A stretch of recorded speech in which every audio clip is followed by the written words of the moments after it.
Yeah, this is a tiny mouse.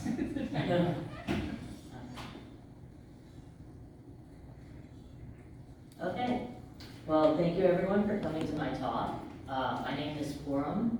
I'm trying this new thing where I introduce myself as a forum who studies forums. That's like, and then if I want to go further, I can say I'm a queer forum that studies queer forums. But yeah, that's me. This work was also done with my colleagues Eugene Wu and Christina Bosco, and then my advisor Patrick Shi. You can scan the QR code to see the slides. It'll also be present for like the next 2, so there's no rush. Okay, so let's talk about some background. So social media has been a supportive environment for trans individuals. Prior work has shown this. YouTube, Facebook, Reddit, Tumblr, Twitter, TikTok, all of the social media platforms pretty much can provide support for trans individuals. So for instance, there's informational support, which is like for instance, maybe you want to learn how to flatten your chest, maybe you want to learn about hormones, maybe you just want to know where trans affirming doctors are in your area. So social media can be a space to find that stuff. There's also social support, so maybe you can't really come out yet, or you have a job, or live in an area where it's not safe to come out. So you can find social support online and connect with other trans people if you don't have any in your area.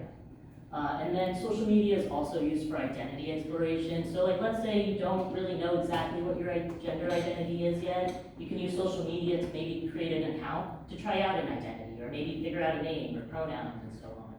And so social media has been seen to be this like supportive environment for trans individuals. But is it really supportive for all? I would argue, no. I had a bit of an inkling from my experiences, but also from experiences in the world.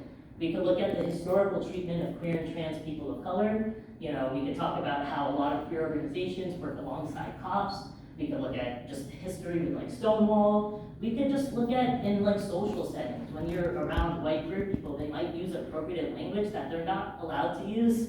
And so there's already in person this like divide within the community. Then there was also this paper called Trans on YouTube that came out a while ago that revealed that online trans communities are really rooted in this idea of transnormativity. This idea of like what transition is supposed to look like. Like the idea like, oh, you come out, you go on hormones, get a bunch of surgeries, and now you're this stereotypical binary gender, right? But that's not really the experience of most trans people, and definitely not all trans people. So I sought out to see, like, are there spaces for trans people of color online? Like, where do we find support? Where do we find information for ourselves, right? And where do you go? Reddit. Like, Reddit has little subreddits, which are just mini communities, right? And I tried to create as many search terms as possible. Could this list have been longer? Yes, but nothing was coming up for these more generic terms. And I only came across 3 subreddits focused on trans people of color, which is really sad in my opinion. The first one only had 192 members, the last post was a year ago. The second community is private, which I had to do some digging to even find this community. I found like a comment that mentioned it, and you can't find this community unless you specifically search the name of it most of the time. That did come up, but then I had to like click on it. It was just hard to find it, is all I'm saying. And then TPOC only had 225 members. And so with the private group, I found out they closed to be private due to harassment. It's not really a space that's representative of trans people of color. There's not enough members, there's not enough usage. So I decided to go with the 4 most active trans subreddits, FTM, MTF, trans, and non-binary, and then from there, I scraped posts that included POC or the phrase person of color. Then we manually went through and just made sure that all the posts discussed the experience of a trans person of color, removed any that did not. From there, we had 145 posts. Don't worry if that sounds small, because we had 2,867 comments from Redditors. Their comments are like essays, so like it's a lot of data. Like we did it over a period of 1 year. From there, we did some qualitative analysis among the first 3 authors and came up with 3 themes of discussion. Alienation due to transnormativity, concerns existing offline, and this like big desire to connect with other trans people of color. So let's dive into those a little bit deeper. So I have a few quotes here.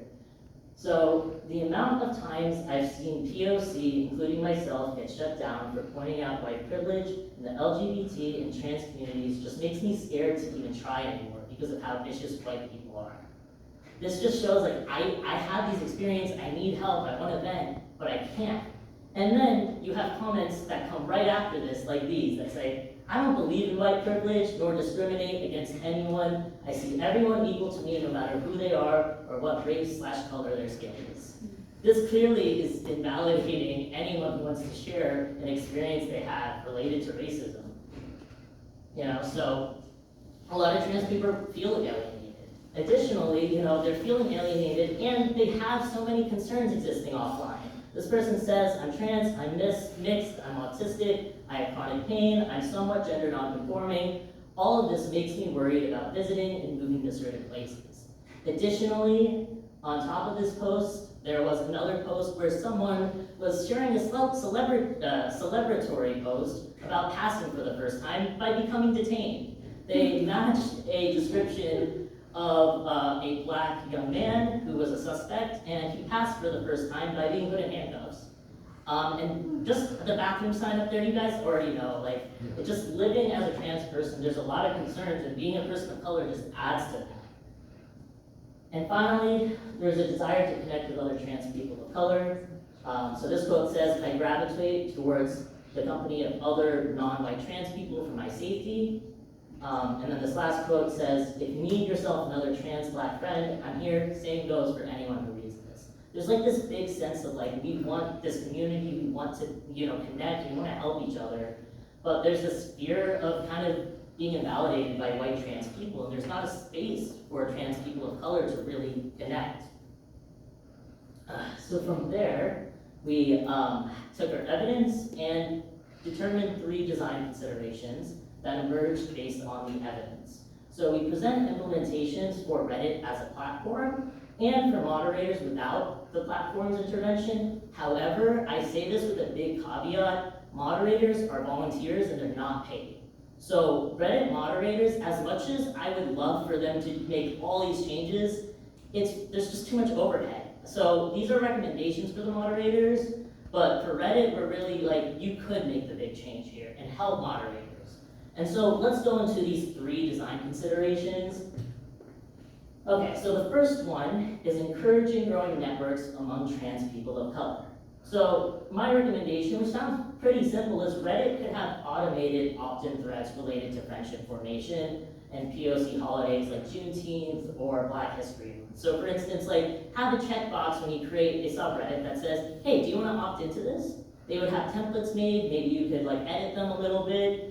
Then moderators wouldn't have to manually do that themselves. You know, a lot of subreddits now manually have those like pinned posts or and there's like a limitation on the amount sometimes too. So while moderators can manually create these tags or threads, if Reddit does it themselves, it'll make it a lot easier. And this would reduce alienation, making it feel like, okay, I do belong here, we're having this conversation and I don't have to start it, and increase support if we have friendship formation. Then the second design recommendation is improving communication among moderators and users. So this one has quite a few bullet points there. So first, I want there to be an established avenue for users to talk to moderators. I don't understand why this doesn't exist yet, to be honest. And then required quarterly rule reviews. For instance, that quote about white privilege not existing, I personally do not think that should exist in a trans subreddit. Maybe that is something people could debate about, but I want the chance to debate that, right? And so if you feel like you have some say, you'll feel more comfortable in the community, right? And so we should have, required rule reviews of some sort, and then notify reporting outcomes. If you report a post, I want to know it was taken down or not. And if I disagree with the decision, I want to ask kind of different moderator to reevaluate this. So again, moderators can manually do this, but they would have to manually conduct rule reviews, which again, more overhead on their part, there wouldn't be the infrastructure set up. And they could be as transparent as they can about reporting outcomes, but like every time a user reports a post, if you get a message and you have to respond, that's like a lot of work, right? So if a moderator has the energy to do that, that would be great. This would overall reduce alienation. If you feel like you have a say in the community, you feel more comfortable in it. And increase discussion. If we do have proper moderation and people who make invalidating statements won't be allowed to do that, you'll feel more comfortable to talk about your concerns in life. And finally, we get to the last design consideration. This one's my favorite, I will say. Designing spaces that center TPOC voices. So my recommendation to Reddit is really to allow moderators to create subgroups within a subreddit. So at first I was thinking, oh, moderators in current subreddits, or trans subreddits, should just go out and make new subreddits for trans people of color. But that infrastructure takes so much time. You need moderators to prevent harassment, discrimination, and that's really the downfall of the subreddits that have been created. So I think that having subgroups would allow, you have that infrastructure, but we have now a space for you, right? And even if it's not, perfect or the same size of a subreddit, it's still a space where you are put first. You're not gonna have to worry about the perspectives of white people, white trans people being put first. And so this would reduce alienation. You feel comfortable in the space it's made for you. Increase support. This could lead to more friendship formation among trans people of color, and increase discussion about the concerns you have in your life. And so there is one caveat I do want to say about my research that I realized as I was researching it. There wasn't enough data to make this a design consideration, but I realized the phrase people of color is so American. I was raised here, and I didn't realize this until I was really looking through the data. Trans subreddits just function in this Western perspective, and POC in a different country may not mean the same thing as POC here. And so this first quote says we're Asian, Japanese, Korean, Albanian, Indian, Malaysian, not POCs. They don't want to just be grouped together, they're so diverse. And then this last quote here says, the patronizing way they call non-white trans people POCs or BIPOCs, instead of acknowledging that non-white trans people have their own unique struggles that vary based on location or race, and that not every POC trans person is the same, just frustrates me.